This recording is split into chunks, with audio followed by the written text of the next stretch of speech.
কুষ্টিয়া জেলার বিএনপি আহ্বায়ক কমিটি বাতিল ও কমিটিতে আওয়ামী দোসরদের অন্তর্ভুক্তির প্রতিবাদে সংবাদ সম্মেলন করেছে জেলার পদবঞ্চিত নেতাকর্মীরা।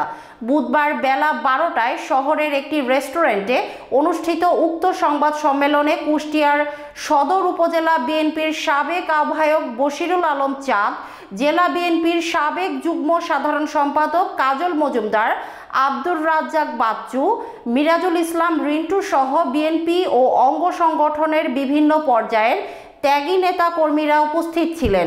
এ সময় নেতৃবৃন্দ বলেন, কুষ্টিয়া জেলা বিএনপির আহ্বায়ক কমিটি সহ জেলার সকল উপজেলা ও ইউনিয়ন কমিটিতে আওয়ামী দোসরদের অন্তর্ভুক্তি করার কারণে জেলাব্যাপী দলের ভেতরের মতবিরোধ সৃষ্টি হয়েছে। তাই অবিলম্বে জেলা বিএনপির বিতর্কিত আহ্বায়ক কমিটি বাতিল করে নতুন কমিটি ঘোষণার দাবি জানান তারা।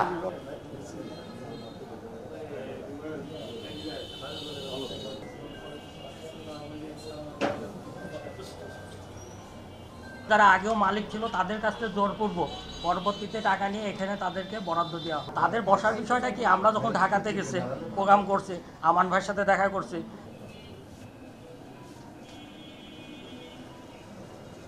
আমরা কুষ্টিয়ার ত্যাগী পরীক্ষিত নেতাকর্মীরা ঐক্যবদ্ধভাবে এই জেলায় ওই 31 সদস্য বিশিষ্ট কমিটিতে কোনো পরীক্ষিত নেতাকর্মীকে স্থান দেওয়া হয়নি।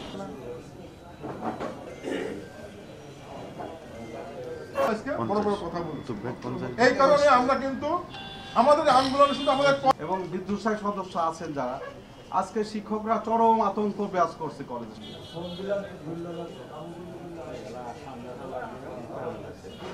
নামধারী একটি সংগঠন থেকে তারা কিন্তু এখানে আসছে। যে